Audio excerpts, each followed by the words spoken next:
Boa tarde. Muito obrigada pela presença de todos. Agora, vamos começar a nossa mesa redonda do dia de hoje. A mesa redonda de hoje é Histórias em Cena. Para compor essa mesa e partilhar conosco a palavra, vamos convidar duas pessoas que têm a história, que vão contar para a gente histórias em várias cenas diferentes. Você tem que me apresentar, Regina? Então tá. Então, vou chamar a coordenadora do nosso evento para apresentar a mesa. Gente, eu tenho a honra de apresentar a Rejane.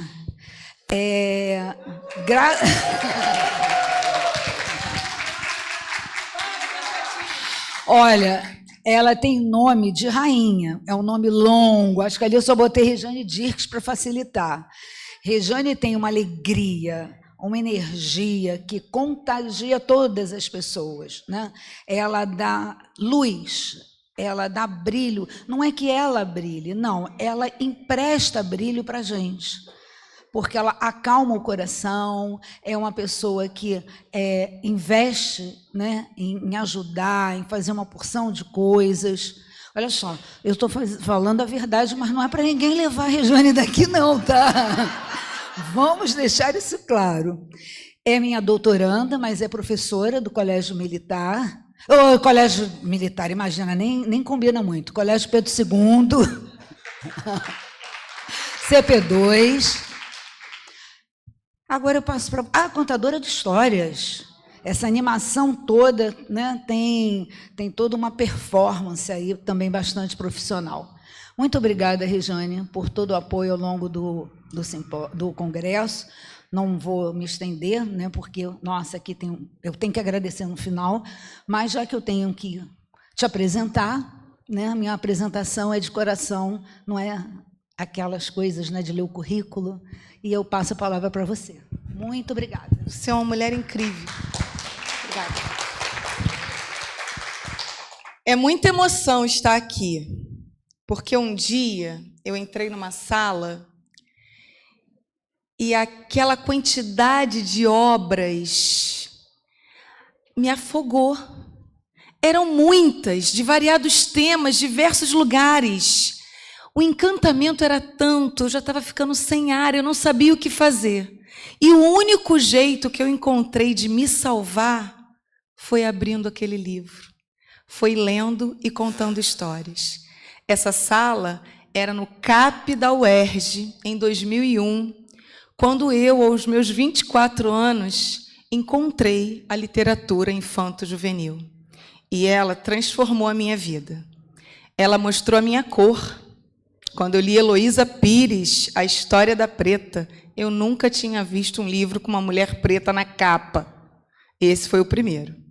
E daí em diante, para toda a comunidade que eu ia dar aula, era eles que eu levava. Eram eles que me salvavam. Quando eu não sabia o que fazer com aquelas crianças, todas gritando, falando, todo mundo ao mesmo tempo, era o livro que eu abria. Então, foi isso que aconteceu. Aí, Karen e Norma, o que aconteceu? Eu, em 2000, fui me aprimorando nesse negócio de contar histórias, conheci Celso Sisto. Foi incrível. Aí eu falei assim, Regina, isso daqui é um curso completo de contador de histórias. Vale a pena. Aí teve a organização do congresso, né? E aí vamos convidar o Celso Sisto. Eu falei, sério? Eu vou ficar na mesa? Jura? Nem sei se eu vou saber me portar. Mas, infelizmente, o Celso não pôde estar aqui presente com a gente, mas eu tenho certeza que ele está presente espiritualmente, né? E para falar dele, para homenagear esse homem que tanto trabalhou pela literatura infantil, eu convido à mesa a professora adjunta do Departamento de Letras da UERJ de São Gonçalo, desde 2022, pró-cientista da UERJ, atualmente coordenadora do mestrado profissional de letras e docente permanente do programa de pós-graduação de Letras e Linguísticas, que em 2015 criou um encontro de letras com diversidade. E, a partir de 2020, também um encontro internacional Brasil-Cabo Verde. Eu convido à mesa, com muita alegria, a professora doutora Norma Sueli Rosa Lima.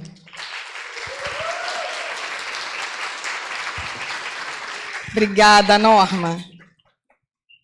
E também a nossa colega do grupo de estudos Nelinge, dramaturga, professora, pesquisadora, curadora, roteirista, jornalista, especialista em artes multidisciplinares criativas, com ênfase em artes cênicas, visuais, digitais, voltada para novos públicos. Além dos 19 livros que até agora ela publicou, ela também fez uma coisa incrível. Ela é criadora, curadora, diretora-geral do Festival Internacional de Intercâmbio e Linguagens, FIL, realizado anualmente desde 2003. E uma das coisas que a Karen tem feito, e eu acho que é muito importante a gente falar aqui, é que ela é membro fundador do Grupo Nacional de Cultura, Infância e da Rede Fibra, Rede de Festivais Internacionais Brasileiro para Crianças e Jovens. Em 2024, participou da 4ª Conferência Nacional de Cultura, defendendo o Fundo Nacional Cultura e Infância, que foi uma das 30 propostas voltadas para o Plano Nacional de Cultura. Isso é muito importante para a nossa literatura infanto-juvenil, não é verdade? Agora, além de tudo isso que o currículo Lattes diz e que vocês podem conhecer na internet, ela é um doce. Ela tem uma escuta atenta e, com grande alegria, eu convido à mesa Karen Acioli.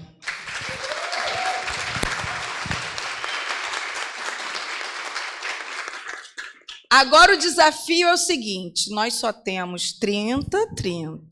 E alguém vai ter que falar assim, ó. Né? Obrigada. Quem vai começar? Sueli? Pode ser. Então. Boa tarde, né? Ainda, né? Muito feliz por estar aqui nessa mesa tão linda, né?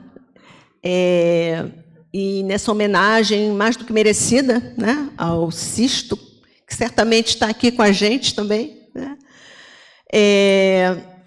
Cumprimentar a plateia, a Rejane, a Karen, né? Que bom estar aqui. E eu vou tentar ser sucinta, porque só para falar o Celso Sisto, que ele já fez, teria que ficar aqui o dia inteiro, né? Porque ele tem assim, uma produção, uma participação, sabe, assim, intensa. E eu, para não me perder, eu fiz assim uma leitura, né? Vou ler e espero não ficar muito cansativo. Tenho alguns slides também que eu vou me remeter, né? Ali tem o primeiro, pode passar para o segundo. Tá, por enquanto você pode deixar aí, querida Cláudia.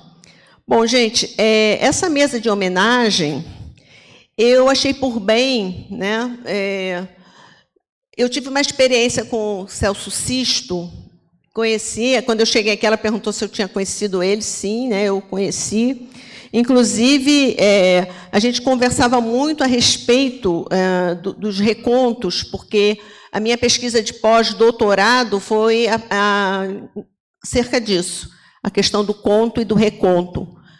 E ele me disse que ele tinha publicado esse livro, que é um conto que ele recontou, né, um conto de Cabo Verde. É um conto muito importante dentro da literatura e da identidade e da cultura cabo-verdiana. E antes, então, você pode passar, Cláudia, para o slide seguinte. Olha, o Celso, gente, ele fez tanta coisa. Olha, eu procurei resumir para quem não conhecia esse lado dele, o lado do escritor, o lado do contador de histórias, as pessoas conhecem. Mas esse lado acadêmico, ele tem um lado acadêmico muito, muito intenso também, né? Então, eu trouxe um pouco, para vocês terem uma ideia, então, algumas palavras sobre ele, né? Ele é graduado em artes visuais pela Universidade Federal do Rio Grande do Sul, em artes cênicas pela Unirio, em interpretação, olha quantas graduações ele fez, né? Em interpretação também pela Unirio, em educação artística pela Unirio também. Ele é especialista em literatura infantil e juvenil pela UFRJ, mestre em literatura brasileira pela Universidade Federal de Santa Catarina. E eu penso, né, como ele se movimentou, né, em tantos espaços, né, esteve em tantos lugares, né?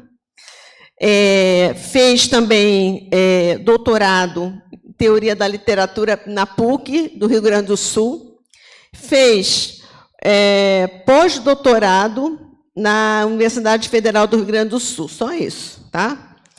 Bom, então, ele foi uma pessoa que conjugou a literatura, o teatro, as artes visuais, né?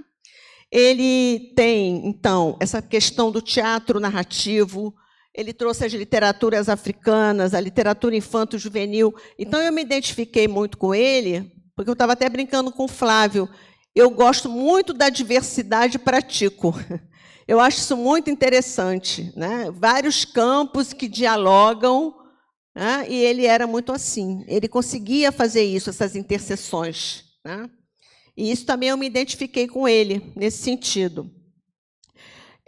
Bom, então, essa parte da performance literária dele, da arte de contar histórias. Então, bom, agora eu vou falar da parte da literatura, das premiações, que foram muitas, né? Ele teve assim várias indicações, ele recebeu vários prêmios, como o da Fundação Nacional de Literatura Infanto-Juvenil, Cecília Meirelles, melhor livro, em 2016, Teatro Infantil, História, Leitura e Propostas. E também várias obras dele obteve o altamente recomendável, né? A gente encontra muito isso, tá? Ele foi indicado para o Prêmio Jabuti. Então, olha só, eu já estou quase não sei quantos minutos só falando da biografia dele, como eu disse, né? Tomaria assim um tempo, isso porque eu resumi. Agora, para finalizar essa parte de apresentação acadêmica dele, ele publicou cerca de 80 livros. Gente, é uma produção muito extensa, tá? A tese de doutorado dele é muito interessante o título, Bo Sukuta Kadakinku Su Maneira, as Jumbai tradicionais africanas, que é justamente onde ele trabalha com essa questão do reconto, que foi isso que me chamou a atenção, por isso a gente entrou em contato, porque isso também era uma pesquisa que eu estava desenvolvendo no pós-doutorado. Bem, feita essa pequena, né, bem pequena mesmo, apresentação, essa tese dele, o que ele fez, né? Isso foi em 2012, que ele defendeu na Federal do Rio Grande do Sul. Então, ele compôs o painel dos contos tradicionais africanos de transmissão oral, recontados por escritores brasileiros, que é o que ele faz aqui. Então, ele tem uma teoria e uma prática que ele recontou, é um dos recontos para esse conto, que é bastante conhecido em Cabo Verde e foi publicado no Brasil, né? Então, ele trouxe essa experiência da própria pesquisa dele.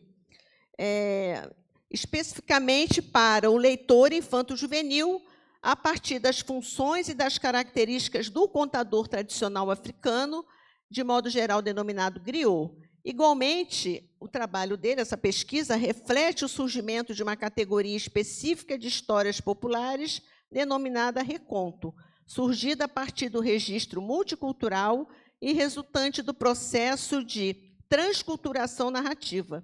Propõe ainda uma leitura das obras dos autores citados, tomando como figura central a noção de medo e questiona a existência de uma poética afro-brasileira. Todos esses elementos essenciais para a ampliação dos horizontes do jovem leitor. Então, a gente percebe que tem nesse reconto, nessa transformação, a marca da identidade dos locais em que aqueles contos são recontados. Isso acontece muito em Cabo Verde. Então, por mais que o conto tenha uma origem, vamos dizer, portuguesa, eles adaptam para a realidade deles. Um exemplo básico. Como, durante muito tempo, a questão da fome foi muito séria em Cabo Verde por causa da seca, eu não sei se vocês conhecem Cabo Verde, é um arquipélago de 10 ilhas, às vezes chove uma vez por ano, seria equiparado assim ao nosso Nordeste, às nossas estiagens. Tá?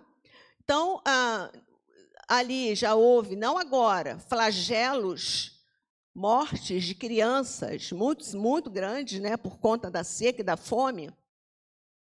Então, a esse elemento, tem um outro conto, que não é esse do Bulimundo ou do Blimundo, porque tem várias maneiras de falar o nome do boi, né?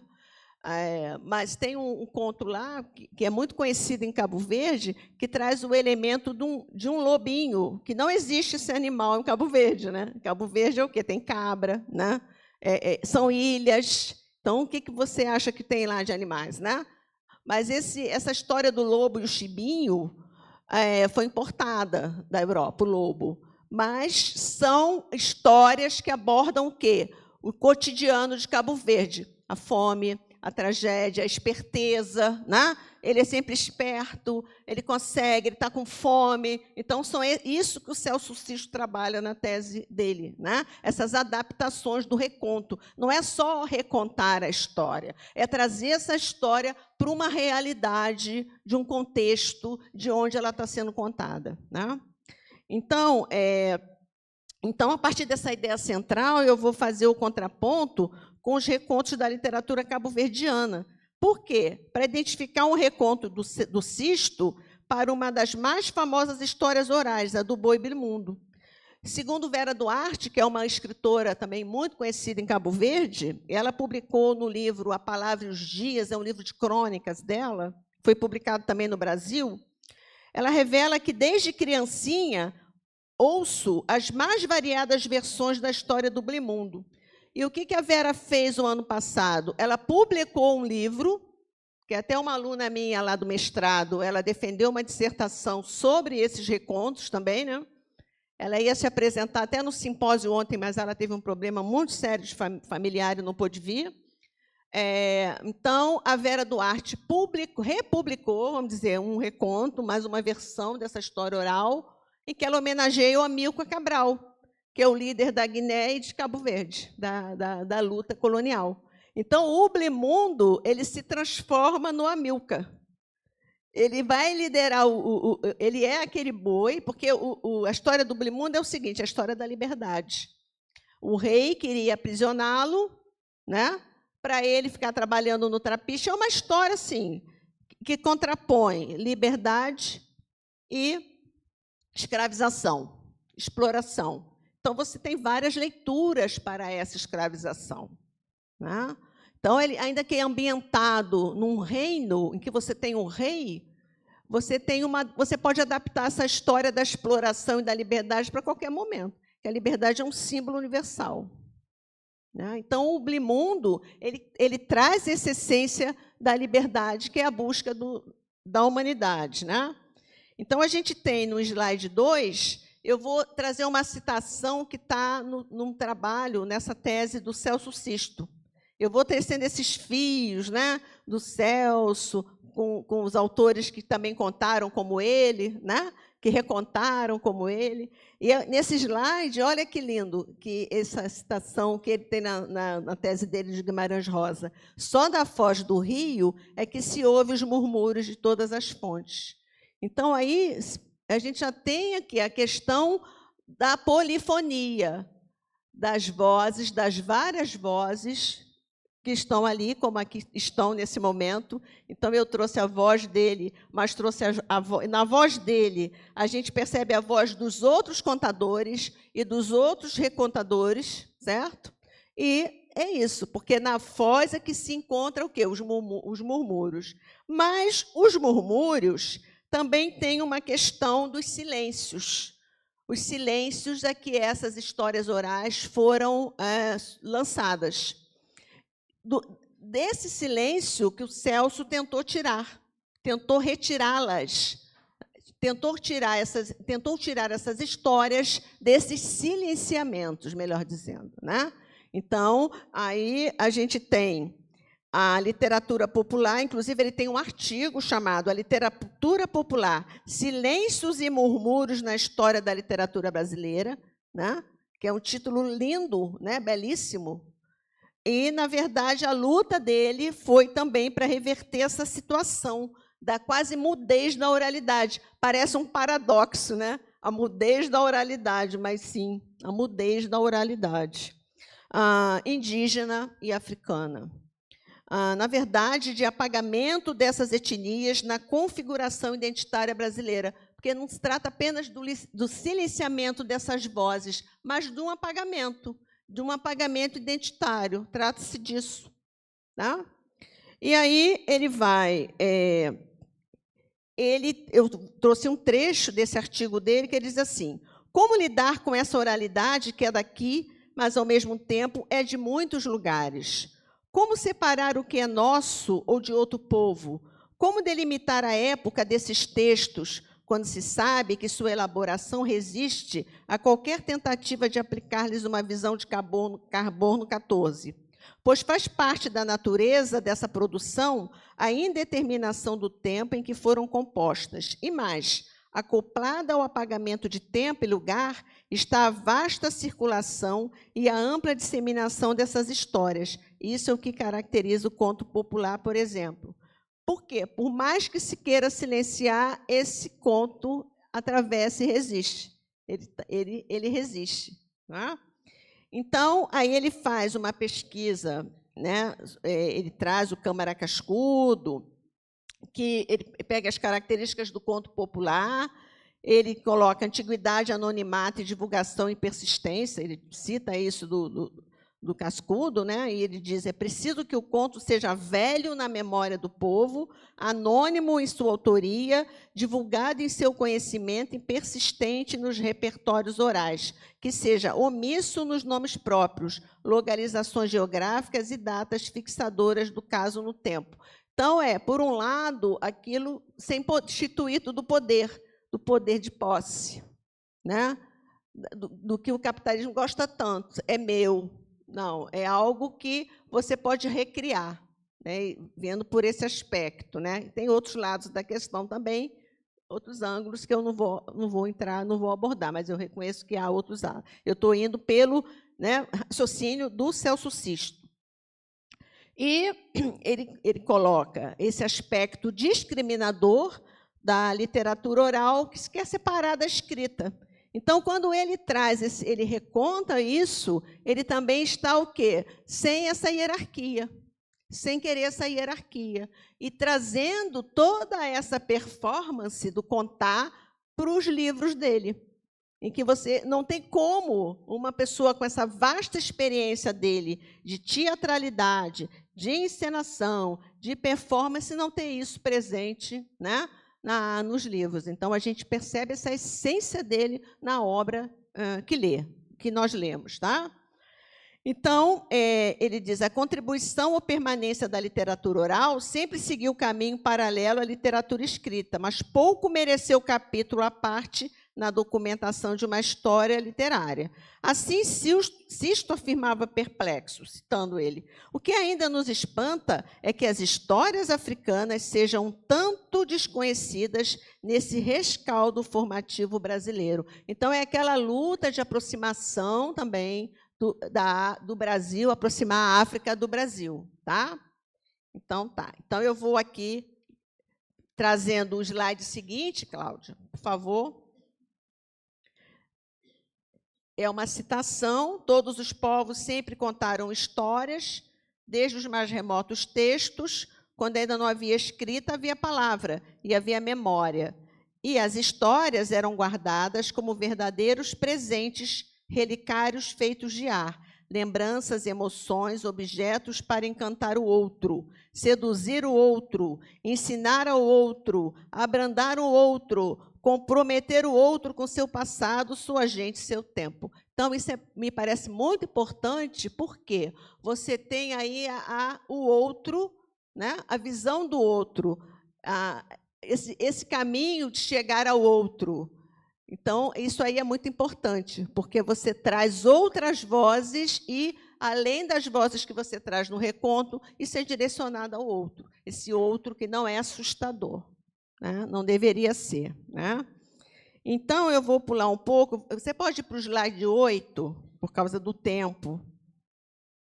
Tem o 7. O 7 é assim: desde a infância, pode pular. Aí vem o 8. Há um texto mandinga antigo. Ih, acho que você pulou muito. Há um texto, mandiga. É o 8. Ah, chegou. É porque isso aí, ele que traduziu esse texto, né, o Celso Sisto. Ele fazia muitas traduções também. É muita coisa, não dá para falar tão rapidinho dele, né, mas a gente tenta. Então, ele diz: as palavras muito antigas são como as sementes. Você as semeia antes das chuvas. A terra é ressecada pelo sol. A chuva vem molhá-la. A água da terra penetra nas sementes. Claudinha, você passa a seguinte.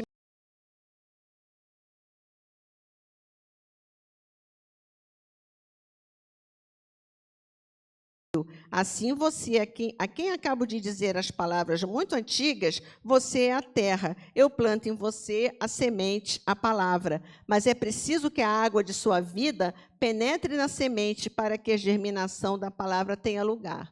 Então, ontem mesmo nós estávamos debatendo no nosso simpósio de ecocrítica essa perspectiva da natureza. Não a natureza fora de nós, mas a natureza em nós. O humano como dentro da natureza, né? E isso aqui é um exemplo muito, muito interessante disso. Tá?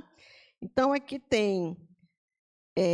deixa eu ver aqui. O próximo slide é o 10. Você pode passar, Cláudia? Já passou? Então, isso aí é a principal, eu já falei, né? A prisão e a liberdade, que atravessa os espaços, eu já tinha falado isso. Aí, quem não conhece, de Cabo Verde, tá? Então, aí ele vai trazer 10 ilhas no Oceano Atlântico, tá? O slide seguinte, o 12. Então, a proposta dele, né, do ponto de vista social, isso é importante porque ele cita em todos os artigos dele, que eu reli os artigos dele, eu já tinha lido para o meu projeto, né? Ele cita isso na tese, cita isso em todos os artigos. Do ponto de vista social, para Sisto, este cruzar de oceanos literários colabora com a construção de uma visão cada vez mais positiva das diferenças, sejam elas sociais, culturais ou mesmo econômicas. O leitor brasileiro, ao ver retratado nos livros um número cada vez maior de costumes, tradições, crenças, sabedorias e modos de vida dos povos africanos ou de seus descendentes, poderá desenvolver uma visão positiva em relação à diferença e à multiplicidade das culturas que estão na base da cultura brasileira. Certamente, isso pode ajudar a minimizar o preconceito racial rechaçado na Constituição brasileira, mas tão camuflado em diversos domínios culturais e instituições. Podia ser mais camuflado na época que ele escreveu. Infelizmente, agora a gente anda vendo que não está tão camuflado assim, né? As pessoas não têm mais essa vergonha de se mostrarem racistas e preconceituosas, né? Então, infelizmente, tá. Olha, então a gente tem, eu vou só mostrar o slide 13, que é para fazer um contraponto, tá? Com esse livro dele, que é da Vera Duarte. Esse livro foi lançado no ano passado. Justamente é esse livro aí, né? Que ela engraçado que a ilustração é esse mesmo, é toda em preto e branco, é muito interessante. Então, do ponto de vista... não, já li. Então, é aqui. Ao lado da citação, uma imagem da escritora cabo-verdiana Vera Duarte com o reconto de Blimundo. E tem aí a citação do Stuart Hall, né? Também pode passar, isso aí não tem problema, para eu já indo para a conclusão, que eu já devo estar para concluir, né? Então, Isso aí são os trechinhos que eu coloquei para vocês do Blimundo, né? Que essa história é muito engraçada, porque a história que a Vera ouviu, né? É uma história que, quando ele chega no palácio, ele é transformado em um príncipe, só que é um príncipe negro, né? Ele é um príncipe negro. E quando ela reconta essa história, o boi se transforma no Amílcar Cabral, no líder, né? E ele diz, não... E é interessante assim, porque o boi ele é enganado aí até ao castelo, porque distraem ele com a música cabo-verdiana, distraem ele com o grog, que é a cachaça cabo-verdiana, né? Ele diz, nossa, mas você toca esse cavaquinho, coloca esse cavaquinho. Eu não conto histórias, não vou nem me atrever aqui, porque eu estou com 2 bambas aqui, né? Mas você... Então, fica na minha. Mas, assim, mas você conta, né? Você toca tão bonito esse cavaquinho, aí ele vai se levando, quando ele vê, ele é feito prisioneiro, né? E, na versão da Vera Duarte, ele não é feito prisioneiro, é ele que engana aquele que o vai sequestrar, é ele que engana. Então, eu achei isso muito interessante, que ela deu uma outra, né? Porque ela vê aí a questão da esperteza e da liberdade, né? Bom, então, deixa eu ver aqui para a gente já ir agora encerrando mesmo, tá? E deixa eu ver só na conclusão aqui, que é o slide, que é o último slide. Tá bom? Você pode passar para o último? Vai contando aí. Deixa eu ver. Ele começa assim, finalizo com a voz... Ih, passou demais. Finalizo... Não, vai. O trecho, a descrição do poder, de todo modo, por favor. Ih, não tem esse? Então, eu não coloquei. Então, deixa, olha. Eu leio. Finalizo com a voz de Celso Sisto. De todo modo, estamos lidando com lugares marginais. Cultura popular, conto popular, herdado da oralidade, literatura africana, literatura infantil, né? Estamos irmanados aqui na marginalidade. Essa injunção de tantas vertentes menores, para muitos, não para nós, esse somatório provocado por uma sobreposição mais do que resultante de uma integração, tem que significar a insurgência de algo forte. Uma aliança que há de provocar um objeto forte, consistente e durável. É pela qualidade literária das obras em questão que a insurgência se dá. Então, isso eu tirei do trabalho do Celso. Eu finalizo, né? Acho. Eu finalizo, então, com as palavras dele, nada mais que justo, né? Finalizar com as palavras dele. Tá bem? Peço desculpas se eu atropelei, fiquei assim, muito apressada, e agradeço a vocês aí. Obrigada. Douglas, acende a luz para mim. Enquanto o Douglas vai acender a luz rapidinho, só para a gente acordar, eu espero que as palavras, todas as palavras que vocês ouviram aqui, desde quarta-feira, possam entrar e que a água da sua vida as faça germinar. Tá bom? Obrigada. Agora é você. Boa tarde. Tá bom aí o som? Melhor esse, né? Esse está melhor. Boa tarde. Primeiro, muito obrigada por estar aqui, professora Regina, minha musa querida. Um dia farei pós-doutorado com você. Muito obrigada, professora Norma, por estar aqui, Rejane. Vou me apresentar um pouquinho na multidisciplinaridade, que parece assim que é aquela pessoa maluca, que faz um monte de coisas. E é verdade, eu sou essa pessoa maluca que faz essas coisas. Então, eu vim da Belas Artes, me formei na comunicação, depois eu fui fazer educação na UF, no mestrado da UF, depois teatro na Sorbonne, que, embora eu sempre tivesse feito teatro na minha vida, eu nunca tinha estudado teoricamente o teatro. Voltei para a educação, para o doutorado, e farei um pós-doutorado com a professora Regina na UERJ. Então, a minha praia toda sempre foi a prática. E aí, hoje a gente vai falar um pouquinho sobre histórias em cena, então eu vou começar por uma prática. Depois que eu escrevi muitas peças, eu resolvi, quando eu tive a minha filha Dora, que, aliás, faz letras e fez o mestrado aqui na UERJ de letras, eu vou começar por esse dia 3 de janeiro de 2003, que eu falei, não tem nada para bebês. E eu resolvi fazer uma ópera para bebês. E como é que era essa ópera para bebês? Era uma ópera que a gente escutava os bebês. Não as palavras ditas, já aprendidas, mas as palavras do contato entre o bebê e aquele cuidador, a mãe, o pai, ou quem quer que seja, e que essa comunicação tinha uma língua que a gente não nominava, que é o bebelês, que a gente começou a nominar.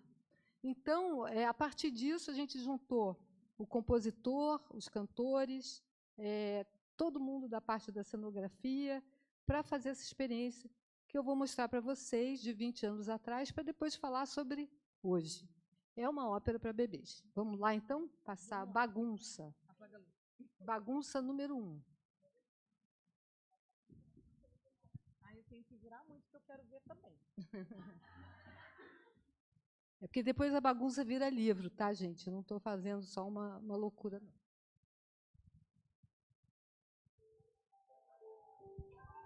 Se a gente vai trabalhar dramaturgia em um espetáculo que a gente está chamando de ópera, tem que voltar um pouquinho.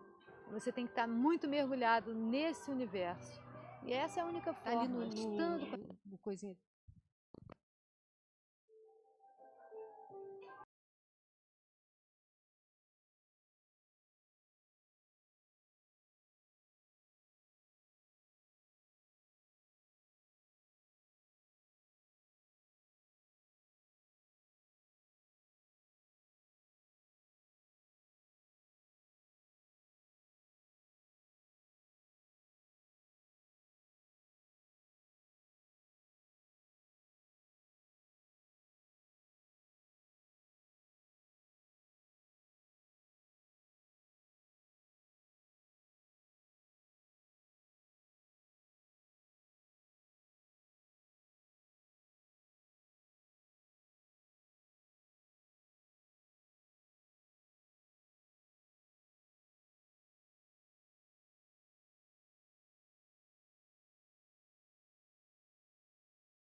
que esses sons dariam belíssimos poeminhas. E, com esses poemas, a gente fez essa trilogia de livros, Cláudia, o Bagunça 2, que se chama Coleção Bagunça. E aí tem a tinta, o chuveiro. É isso mesmo, esse mesmo. E aí, esse trabalho é um trabalho de contar um pouquinho sobre como é que foram construídos.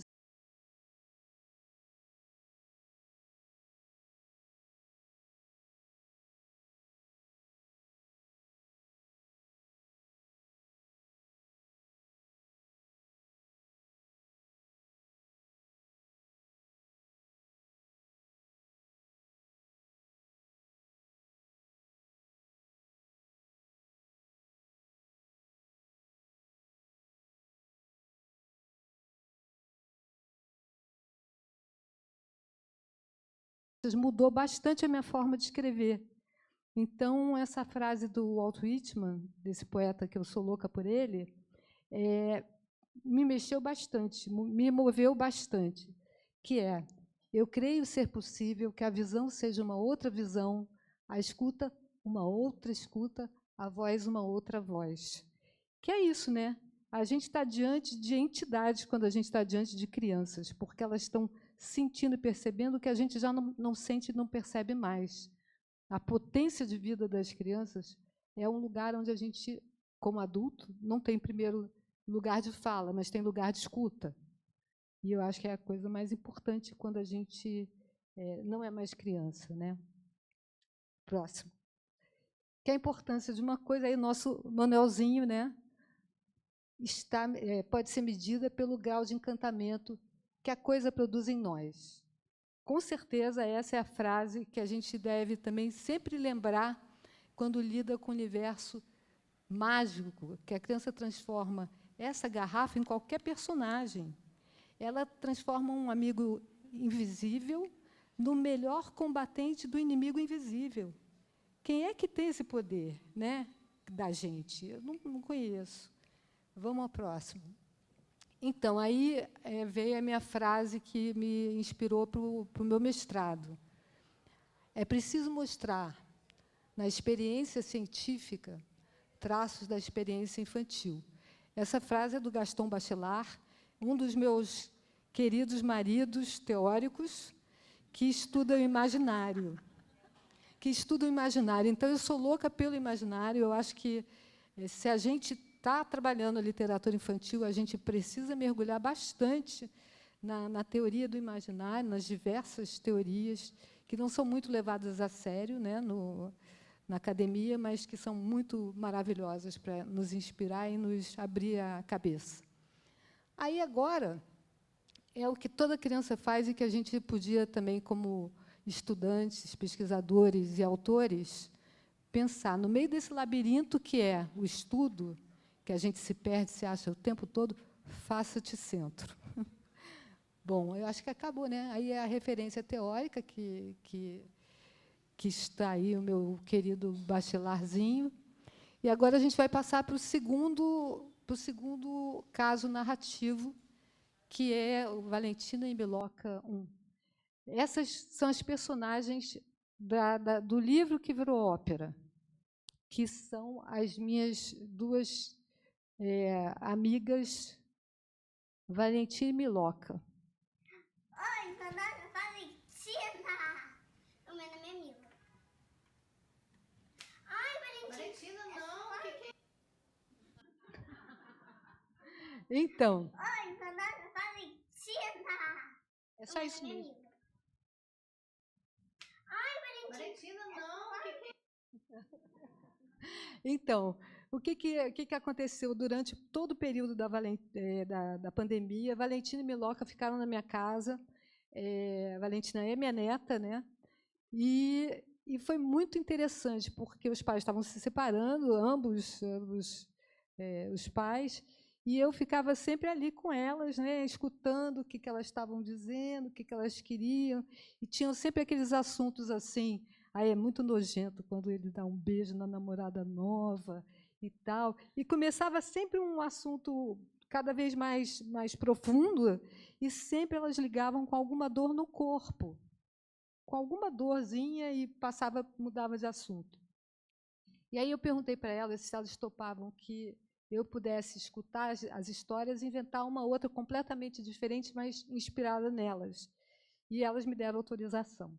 Então, eu escrevi o Bem no Meio, que a Regina já conhece, que fez parte do meu mestrado, e do outro mestrado, e que conta um pouquinho dessa história. Espera aí, só um minutinho. Que conta um pouquinho dessa história da menina Bem, que nasce com um estranho buraquinho nas costas, né? De onde vai surgir uma asa, mas até então ela não sabe nada disso. E, aos 6 anos, quando ela aprende a ler, ela descobre que tem o dom de entrar e sair dos livros. Lá ela encontra a sua melhor amiga, Gaia, e descobre que tem esse dom, vai contar para os pais. Quando chega na casa dos pais, os pais estão falando outra língua, ela não entende que língua é essa que os pais estão falando, e ela começa a sentir muita pena do pai, muita pena da mãe, volta para dentro do livro para conversar com a amiga dela e fala: eu estou com muita pena deles, e disso vai saindo penas do buraquinho. Sai uma pena, sai 2 penas, sai 3 penas, sai uma asa pequena. E ela fala: olha, saiu uma asa, então se sai uma asa é porque eu posso voar. E aí ela vai para cima do livro, vai tentar um voo com uma asa só, e é claro que ela despenca lá de cima, e passa por todo um processo de cura, pela água, pela terra, pelo fogo, pelo ar. Lá se vai meu marido Gaston Bachelard, me dando essa estrutura, e depois, quando ela consegue entender que ela pode cantar, que ela pode dançar, nasce uma segunda asa enorme. Então, ela tem uma asa pequena, uma grande, e, com isso, ela vai tentar se equilibrar para voar. Então, a gente vai ver um pouquinho do trecho dela. Bom, vocês vão ver.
Pronto, isso é só um pouquinho, né, do Bem no Meio. E o que acontece? Depois que a gente preparou o Bem no Meio todo, né, que a gente resolveu fazer a ópera, aí lá se vão 20 anos depois 20 anos não, 18 anos depois da ópera Bagunça, essa ópera não pôde estrear, porque o teatro fechou.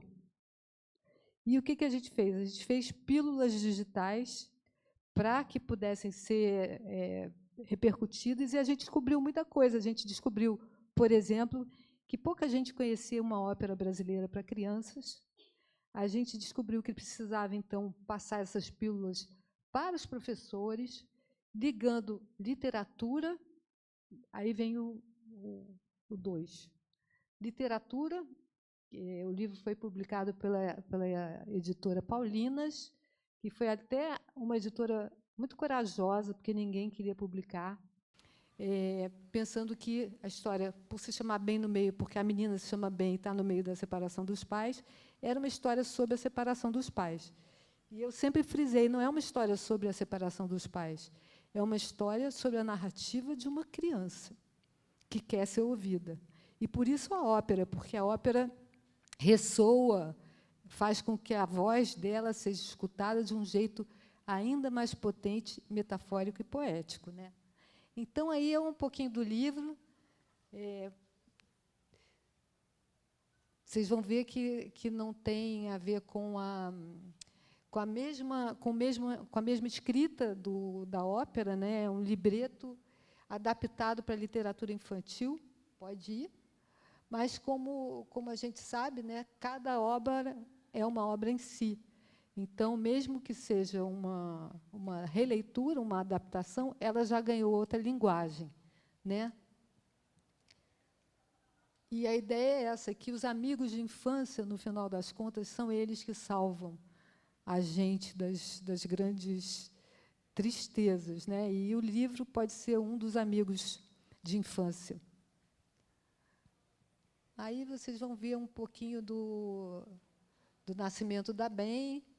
Os pais começam a reparar que ela tem esse buraquinho, mas ninguém vai reparar direito. Vamos em frente. Aí, quando elas descobrem, né, dentro do livro. Vocês estão vendo o livro sem estar com a página dupla, né? Mas na página dupla vocês veem ela bem no meio dos dois, enquanto eles discutem, né, as peninhas saindo ali. E aí começa todo o processo da Ben. Pode ir passando. O processo da Ben de entender que ela tem que descobrir seus próprios voos. Aí, eles cuidando da asinha, né?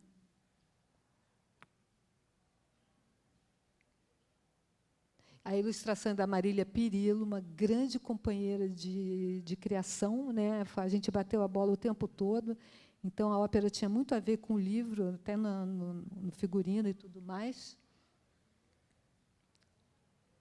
E aí, quando ela se joga num dia de eclipse,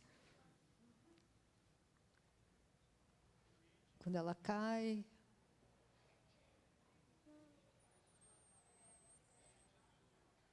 isso.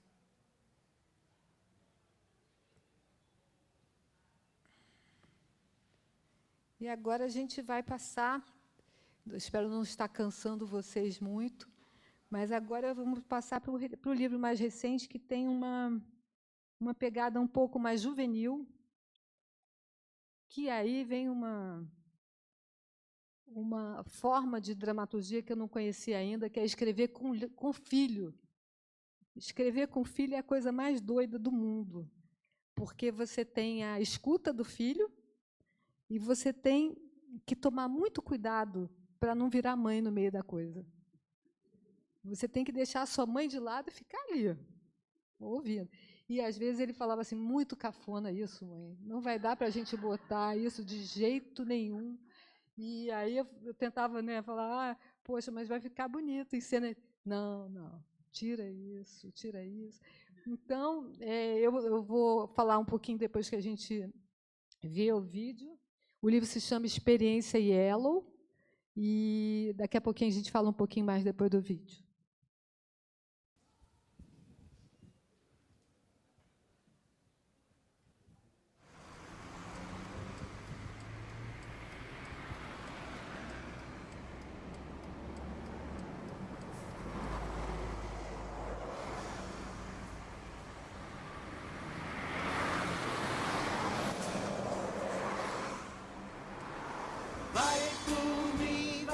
Experiência Yellow conta a história do Paulo, um menino que é genial, um bitomaníaco incrível, que bola maquetes, que bola filmes, vídeos, mas ele só tem uma questão, ele não se comunica com o resto do mundo. Então ele não sai do seu quarto, ele é apaixonado por uma menina que ele também não consegue falar, ele também não consegue falar com os pais dele. Enfim, o mundo do Paulo é o mundo do quarto dele. Até um dia que os Beatles entram e invadem o quarto do Paulo, tiram o sossego do Paulo, fazem a maior bagunça e acaba que ele entra para o grupo e sobe o Rio São Francisco com os Beatles. E ali ele vai descobrindo quem ele é e as possibilidades que ele tem de se conectar com o mundo, de se comunicar.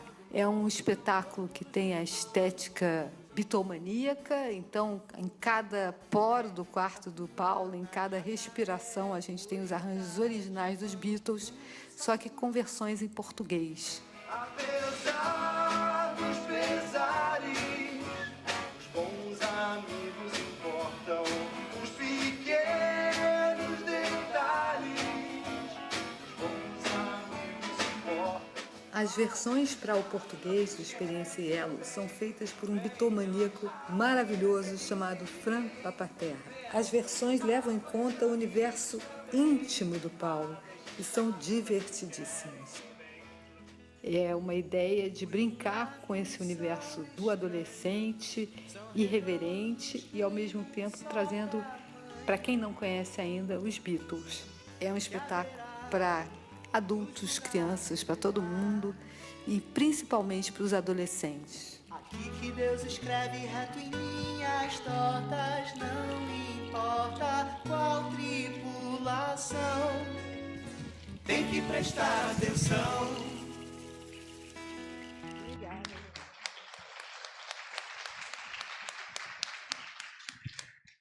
Bom, e aí vem a parte, digamos assim, mais dura. É que a dramaturgia ela não está em lugar quase nenhum. Ela é pouquíssimo estudada, né? Ela é estudada, eu digo, a dramaturgia para crianças, né? Ela é estudada mais assim como uma marginal. Se a literatura infantil já é marginal, a dramaturgia para crianças é muito rechaçada. É como se fosse assim, você bota ali umas coresinhas, as pessoas pulando, e vai dar certo. Então, é como se fosse assim, você pode oferecer o McDonald's, e a criança vai gostar, porque está vindo pela mão dos adultos. Então, a gente, quando oferece dramaturgia para estudar, tem que ser gostoso para ler na sala de aula, com todo mundo junto. Tem que ser um evento quase que ritualístico, né? Então, assim, a minha posição como uma pessoa que escreve teatro e que também gosta de escrever literatura de vários formatos, né? É assim, vamos estudar mais a dramaturgia, mesmo que seja todo tipo de dramaturgia, mesmo que a gente crie um senso estético, isso aqui eu gosto, isso aqui eu não gosto, mas para a gente ter nas nossas salas de aulas com os professores do Brasil, a gente está aqui falando com vários estados, né? Então, que a gente consiga ter também esse olhar para a dramaturgia. Eu fico muito feliz que a Nelige, esse grupo que eu tenho muita alegria de fazer parte, estuda as dramaturgias e queria sugerir a vocês que não deixem de lado as dramaturgias. Obrigada.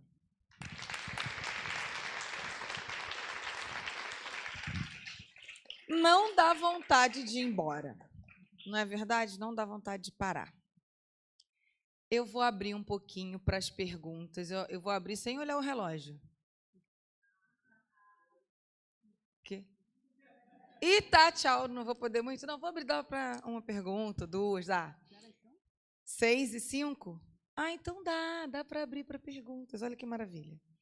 Eu tenho certeza que vocês anotaram várias coisas aí nos papéis de vocês, eu também. Quero falar do Celso, que o Celso tem um trabalho de valorização da cultura negra, o Rogério Barbosa Andrade falou isso, reconhecendo e divulgando as histórias orais dos povos africanos, uma coisa que não acontecia na época que ele começou a escrever, e ele como uma pessoa branca. E aí eu quero falar uma coisa importante sobre isso.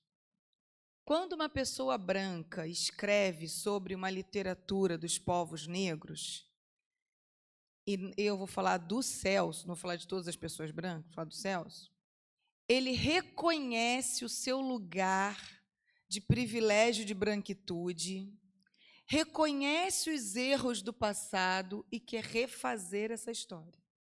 Então, ele abre um espaço, ele divulga para valorização, e não só para valorização, para mostrar, oi, esse povo marginalizado é gente, é pessoa, tem história, tem algo para dizer.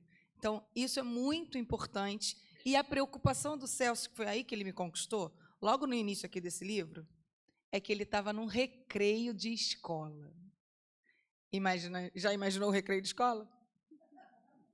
Sabe o recreio de escola? Aquele barulho, aquela correria, aquela agitação, aquela energia toda. Então, é isso. Na hora dessa energia toda, ele chamou. Ele viu as crianças brincando. E aí ele falou assim, ué, mas sabia que você também pode ser super-herói? E dali começou a inventar uma história com as crianças, de ser super-herói, de cada um descobrir qual era o seu poder. Então, é sobre isso, né? É sobre história em cena, é trazer a história da oralidade para o corpo, para a música, para o teatro e para a literatura. E aí o trabalho que o Sérgio fez incansável, além de contar a história, o Celso, foi botar isso tudo em livro, como a Karen está contando essa experiência dela, né? Botar isso tudo em livro e, por favor, levar para a escola, abrir o livro com a criança, né? Fazer desse momento mágico, assim. Então, cada livro que você viu aqui hoje dá vontade de você... Como é que eu vou contar esse livro para a minha turma? Mesmo minha turma do 6º ano, 7º ano, etc. Chega. E aí? Quem quer fazer pergunta? É porque eu falo muito, né, gente? Eu tenho que falar, chega para mim mesma.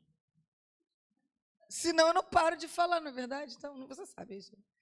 Ninguém quer fazer? Ah, então faça, Karen. Não, é só dizer que eu fui aluna do Celso Sisto, tive essa honra de ser aluna do Celso Sisto, e uma das coisas que eu acho que a gente tem muito em comum acordo, foi até engraçado quando você falou da polifonia, né? Que é a gente estar sempre atento à polifonia de vozes. O primeiro texto que eu escrevi chamava De Repente no Recreio, e era exatamente as brincadeiras das crianças sem interferência dos adultos. Então, foi um texto até que a gente ganhou um prêmio, e eu falei, então vai ver que eu dou para coisa, né? Porque assim, mas a coisa que eu ia falar também sobre a dramaturgia pontilhada, que eu esqueci de falar. O que seria a dramaturgia pontilhada? É exatamente o mesmo trabalho que a gente faz quando lê um livro, que a gente tem o tempo de ler, entrar dentro da gente pensar e voltar para o livro. Não tem esse... A dramaturgia pontilhada é tudo isso também, é quando você não preenche todos os lugares. Você deixa um espacinho para o leitor ir e voltar. É só isso, tá, gente? Desculpa, eu tinha esquecido. Olha, se ninguém quer falar, eu vou deixar o Celso falar. Tá bom? Eu gostei muito desse livro, e esse livro me impactou muito, porque na hora que ele vai falar da literatura das infâncias, ele diz assim: sempre há em nós a possibilidade da renúncia. Primeiro, renunciamos à solidão. Depois, à ação do tempo. Depois, à impermeabilidade. E pronto, estamos frente a frente com o livro. Poderia ser um livro qualquer, mas é claro que não é. É um livro também para crianças. Então, ele vai falar da literatura infantil, ou a literatura infanto-juvenil, que é um livro também para crianças. Ela é um livro para todos. É uma literatura para todos, né? Então, ele vai entender isso. E ele vai falar dessa contação de história da oralidade. Que a oralidade... Vamos deixar ele mesmo falar? Perdi. Aqui. Nenhum contar é definitivo e pronto, acabado. Toda história contada oralmente é, antes de tudo, uma obra em processo, que precisa do outro para ser completada. É isso. Quando um griot, em algum continente africano, embaixo de um baobá, está contando uma história, ele está contando para uma coletividade. E a gente se completa. A gente não experimentou isso aqui nesse congresso, de se completar? Que bom. Tem 2 perguntas já.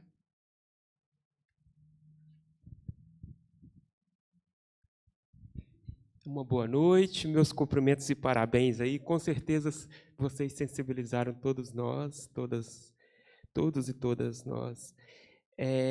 Perguntar aqui para a professora que está homenageando o professor, está vendo a foto dele? É uma foto recente, aquela? Nos deixou muito novo, né? Eu estava observando a foto. Professora, assim, sobre o resgate das culturas indígenas e das culturas negras, né? Que a gente também, os povos africanos, a gente não pode falar que é só uma cultura, né? As pessoas que foram trazidas de países africanos na época da escravidão, né, nos navios, eram diversos países, né? Os países de língua portuguesa foi mais forte, mas tiveram outros países. Hoje, no Brasil, a gente tem mais de 300 etnias indígenas e mais de 200 línguas. Então, a problematização que eu faço para a senhora, a questão do resgate dessas culturas que tentaram apagar, mas não conseguiram, né? Inclusive, muitos indígenas fugiram na época para... Aí, por isso que nós temos os indígenas isolados até hoje, né? Que eles conseguiram fugir para dentro da floresta, para dentro das matas, e ainda existe até hoje. Tentaram... o genocídio físico dos indígenas no Brasil, tentaram 100%, mas não conseguiram. Né? Ainda bem que não conseguiram. Por isso que existem os indígenas isolados de línguas, etnias, que nem os antropólogos conseguiram ter contato. Então, eu pergunto para a senhora esse resgate das culturas indígenas, que são inúmeras, e das línguas indígenas, e também das culturas e dos idiomas dos negros de diversos países africanos. E para a professora, algo assim que me impacta muito, que eu não consegui aceitar ainda. Nós, né, a minha geração, a geração da senhora, a gente é daquela época que não existia internet, que não existia celular. Existia o telefone fixo, o orelhão. E aí, o que eu observo, professora? Quando eu vou em muitas cidades no Brasil, a senhora que viajou o mundo, a senhora pode nos dizer se lá fora está assim também. Eu observo que os pais, a família, para se livrar da criança, ela dá um celular para a criança, e às vezes eu passo nos lugares e eu vejo uma criança o dia inteiro sentada com um celular no videogame, nos joguinhos. E aí... olha a família, os pais anulando aquela criança. E aí, professora, como que essa criança será depois das próximas fases? Adolescente, jovem, adulto e idoso? Que criança que a gente vai entregar para a sociedade?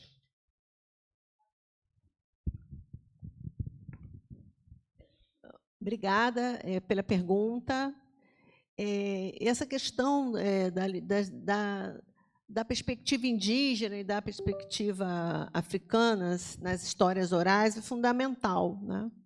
E é justamente isso que me parece que o Celso Sisto tende a ver como algo que permanece, no sentido de que não há o apagamento no reconto, que ele trabalha muito com manter viva, né, essas histórias mais relacionadas à tradição. Agora, nesse reconto, não há o apagamento, não há uma aculturação, há uma recriação. E é muito importante isso também que a Regina falou, Rejane, né? Vocês têm um nome parecido, né? E são duas rainhas, né?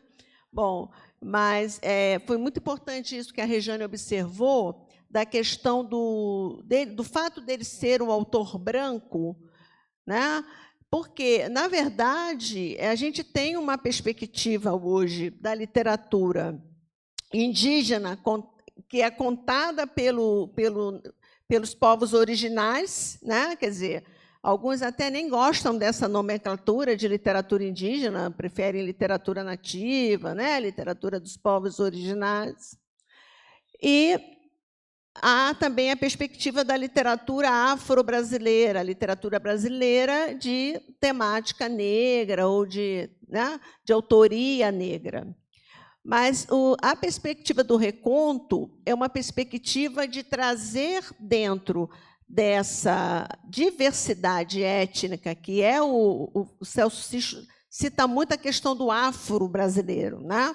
Que é essa mistura, mas é uma mistura de não apagamento, é uma mistura de recriação. Por exemplo, no caso de Cabo Verde era um arquipélago desabitado. Então, é diferente do Brasil, que havia os povos naturais aqui. Cabo Verde, não. Cabo Verde foi povoado mesmo, então você tem ali uma cultura, uma etnia crioula. Você já tem a própria diversidade, você já tem a própria recriação, aprendendo, que é muito diferente do século XIX, quando a gente tinha uma cultura de embranquecimento para apagar, né, as outras etnias, a indígena e a negra. Não é isso que o Celso Sisto se propõe. O que ele se propõe é, a partir de uma convergência, se entender que essa identidade ela está presente em nós, é não vê-los como outro, não ver o povo, os povos originários são eles. Os africanos são eles que vieram, né? Não, eles somos nós, e também a natureza. Se coloca nessa perspectiva, se propõe a pensar essa natureza, não é afastada da gente, mas dentro da gente. E que a gente atue nessa perspectiva, que eles têm muito que ensinar, muito antes de estar na moda, né? A questão aí da natureza, salvar o planeta, os indígenas e os africanos já tinham essa relação, inclusive na linguagem, né? Eu acho muito interessante, para concluir, que a linguagem, como é algo em que ele se insere, né? Ele nomeia, não tem a arbitrariedade do signo, como nas línguas ocidentais, que é a primeira coisa que a gente aprende, né? Quando entra em letra, soci, né? A arbitrariedade do signo. Mas a gente tem, eles nomeiam, porque ele tem uma experiência. Que o povo originário foi lá beber a água, aí a água não serve para beber, que é água salgada, é água do mar. Aí ele botou o nome, Ipanema, água ruim. Né? Então, essa interação, eu acho isso muito interessante, né? Porque nós não temos essa interação de nomeação, interação com a natureza, sabe? E acho que o Celso Sisto, não tenho certeza, poxa, que luxo, né? Karen foi aluna dele, né? Olha, imagina, né? Sabe? Muito, muito bom.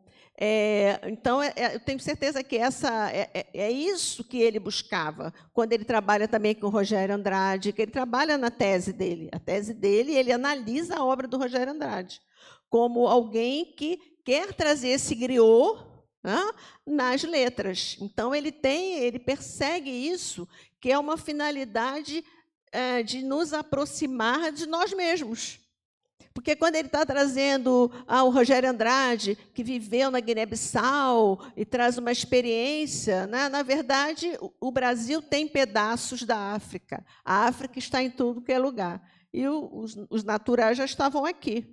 Né? Então, eu acho que é uma diversidade para amalgamar sem apagar, para convergir, né? Para conviver, para trazer a diversidade. Não sei se eu respondi, que a sua pergunta é muito complexa, grande, né? Mas eu tentei. Karen, rapidinho, que ainda tem mais uma pergunta para a gente terminar. Tá. Uma coisa que, quando a gente estuda o imaginário, a gente fala sobre esses intervalos necessários para fazer essa espécie de degustação de imagem. Quando a gente está falando do tempo de hoje, que, entre aspas, é globalizado só para quem tem celular ou computador, né? Se trata mais de uma rede de comércio do que exatamente de um mundo globalizado, o que a gente tem é um entupimento de veias imaginárias, em que todo mundo que está passando para as crianças aquele celularzinho na hora do almoço, a criança fica com aquela imagem fechada em vez de ter o 360 graus.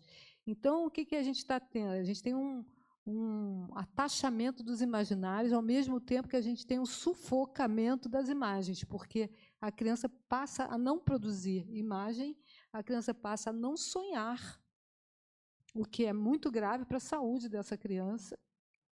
Quando eu estudei mídias criativas eu trabalhei bastante sobre essa questão de como trabalhar hoje o artesanal. Vamos bordar com essas crianças, vamos pintar com essas crianças, vamos desenhar com essas crianças, vamos realmente tirar das telas, porque não há como a gente dizer, não tem como evitar as telas. Tem, vai brincar de outra coisa. É duro no início, os amiguinhos vão querer só jogar no game? É duro, mas e aí? Você vai deixar seu filho sem ferramentas criativas para crescer? Né? Uma outra coisa que eu anotei para te falar também é sobre o livro A História da Criança, né, do Felipe Arries, que fala desde sempre que a criança não foi muito percebida pelo universo do adulto. Ele fala do ponto de vista da criança europeia, mas se a gente está falando da criança indígena, a gente está falando de uma criança que convive com a comunidade. Então, não vale a teoria dele para todas as crianças brasileirinhas, ciganas, fronteiriças, quilombolas, urbanas, essa diversidade que a gente tem no país. Então, vale a pena a gente reescrever a história da criança brasileira com as nossas ações pequenas, com as nossas ações no prédio da gente, na nossa casa, na rua, voltar a vender figurinha, trocar figurinha, coisas assim. Não é nada demais a gente voltar para o artesanal, a gente não está deixando de ver o mundo conectado, só que a gente está vendo com todos os olhos que a gente pode ver.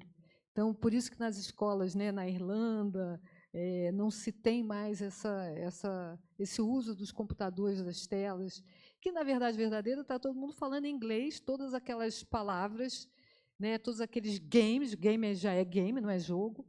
Então, a gente tem que tomar muito cuidado com o nosso espírito crítico, nós mesmos que usamos a rede, né, em que todo mundo passa a atuar por conta do olhar do outro. Né? Então, você não tem mais o olhar de si sobre si mesmo. Imagina uma criança que todo mundo diz para ela que ela tem que usar aquela roupa, que ela tem que usar aquele sapato, que ela tem que ser magra, que ela tem que ser... Você imagina quanta coisa essa criança não vai estar construindo sobre si mesma, né? Então, a minha recomendação, depois de estudar bastante em mídias criativas, é tirem da tela já. Já. Assim, não tem amanhã, é já. E aí é isso, a gente ter uma perspectiva que a gente está fazendo a história. Não são os outros, que a nossa memória está em construção. Inclusive, um aspecto muito ruim da internet é que a nossa memória está toda no cyberespaço. Se, por acaso, você não pagar aquele que guarda a tua memória, você não tem mais uma fotografia da sua família, que é tão importante a gente ver a criança crescendo. Imprimam as fotos, escrevam livros, porque daqui a pouco aquele computador não vai ter mais disquete, não vai ter mais entrada para o computador, CD. Gente, um banco inteiro de livros se perdeu porque ela estava toda em disquete. Então, cuidem da sua memória, da memória das famílias. O que os indígenas fazem há muito tempo, né? Cris, que foi minha professora de literatura indígena, que está aqui nessa plateia maravilhosa. Então, assim, o que os indígenas fazem com a maior sabedoria é contar as histórias, recontar as histórias, e a gente tem que fazer isso mesmo. Qual é o seu tataravô? Você conhece? Não. Quem é aquele seu bisavô, do bisavô, do bisavô da família do teu marido? Você conhece? Não. Isso é importante. Escrevam suas árvores genealógicas. Façam a memória existir dentro de cada um. Né? É isso. Ai, eu estou deliciada. Mas me fala a hora. E aí, Demétrio, você vai conseguir fazer uma pergunta que a resposta dê em 5 minutos? Eu não vou ficar com a bomba para mim. Bom, boa tarde. Para a Norma, depois eu pergunto, né? A gente fala que a gente é amigo e tudo. Então, Karen, eu queria saber o seguinte. Já que tu é da dramaturgia, o que aconteceu, de fato, com o teatro? Porque há o espaço, eu vou dar um exemplo de Porto Alegre. Então, nós temos um teatro, que é o Zé Rodrigues, que é uma sala magnífica para crianças, né? Porém, a qualidade das peças é tudo bom. Daí é uma discussão para outro espaço, né? Eu não sei como é que é aqui no Rio, então não posso falar de outras realidades, né? Mas o que aconteceu? Porque o espaço há, há o público para isso. Então, o que está acontecendo? Não estão chegando peças, não estão sendo produzidas, não está sendo publicado. É a escola, porque a gente está aqui num espaço em que nós somos professores e nós temos que ter esse olhar crítico e fazer o nosso tema de casa e puxar a nossa própria orelha no que nós estamos fazendo na formação dos nossos estudantes. Então, o que nós estamos privilegiando, o que nós não estamos privilegiando, porque isso também, esse meia-culpa é importante, né? Então, gostaria que falasse um pouco sobre isso. E, obviamente, como produtora, como alguém que produz, né, a arte, os textos, e qual é a entrada dos textos. Eu fiquei apaixonado pelas coisas aqui, né? Então tá. Obrigado, era isso. Bom, você tocou aqui no calcanhar de Aquiles, né? Primeiro porque, bom, para você ter ideia, o ano passado a gente fez 22 anos de Festival Internacional Intercâmbio de Linguagens e não teve nenhum apoio, a gente não passou em nenhum edital. E o edital dizia assim, a gente foi pontuado baixíssimo, não em todas as categorias, mas tinha uma categoria muito importante, que era a capacidade de realização do projeto. E a gente recebeu de 0 a 10, a gente recebeu a nota 8, que derrubava qualquer projeto quando você está numa linha de edital. A gente fez o quê? A gente correu durante o ano passado inteiro para tornar o festival patrimônio cultural e material histórico do Estado do Rio de Janeiro. Por que eu estou te falando isso? Porque a gente tem que se articular politicamente. É horrível, é chato pra cacete. Você vai para Brasília, ninguém te dá bola. Você vai ter que ter uma terapia interna para ficar com autoestima e ir lá lutar. Quando a gente foi no Plano Nacional de Cultura, gente, parênteses aqui, todas as outras categorias que não eram da cultura e infância tinham assim 10, 20, 30 pessoas para poder angariar voto, para poder estar ali no Plano Nacional de Cultura. Nós éramos 5 mulheres correndo de uma sala para outra para convencer um monte de gente que a cultura e infância, que representa mais ou menos 20% da população do Brasil, não tinha nenhuma palavra no Plano Nacional de Cultura sobre infância. Então, é necessário, infelizmente, que a gente se rearticule, cada um com os seus grupos, na sua cidade, para que a gente tenha realmente uma política voltada para o olhar para a infância. Quando você fala assim, mas não tem produção, sabe por quê? Porque os preços aprovados são da altura da criança. Então, você tem o técnico que faz teatro para adulto, ele ganha mais do que o técnico que faz teatro para criança. Então, o que a gente tem? A gente tem uma desigualdade dentro de uma política pública em que a gente precisa, sim, ser ouvido. Né? Então, é chato para chuchu, é que nem ir para reunião de condomínio. Você vai querendo esganar a si mesmo por estar indo. Mas a gente tem que ir. Então, no Plano Nacional de Cultura, a gente não tinha direito de voto, mas a gente tinha direito de voz. E a gente combateu muitas coisas ali dentro que eram manipulação da infância. Se vocês olharem o conselho tutelar de cada cidade, de cada estado, é assustador.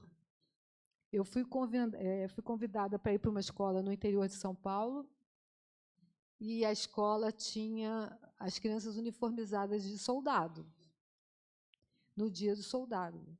Cada uniforme ali tinha, sei lá, R$130 investidos. R$130 investidos num lanche, eu acho que era melhor. Então, assim, a gente tem que abrir o olho, eles estão de olho na infância. Quando a gente foi defender a proposta lá na plenária, tinha muita gente organizada, de vários tipos de igreja. Não vou falar aqui, porque pode ser que todo mundo seja da mesma igreja, não sei. Mas a gente tem que abrir o olho. Muita diretora de escola pública, já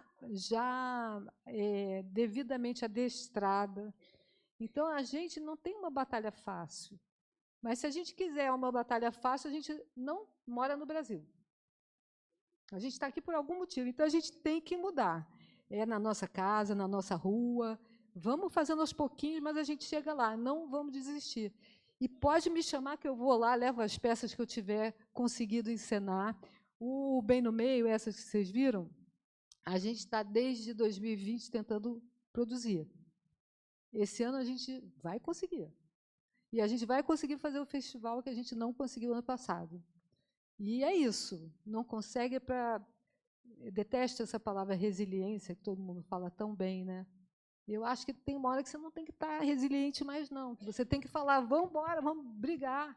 Hoje eu cheguei numa reunião e falei assim, amigos, vocês têm o dever de preservar patrimônio cultural. Agora, se falar isso para quem? Né? Para a pessoa que foi eleita para isso. Né? Então, é assim, coragem, minha gente. Vamos lá, acorda todo dia, se enche, respira bem aquelas 10 longas, solta 10 longas e vamos em frente. É isso. Vamos em frente.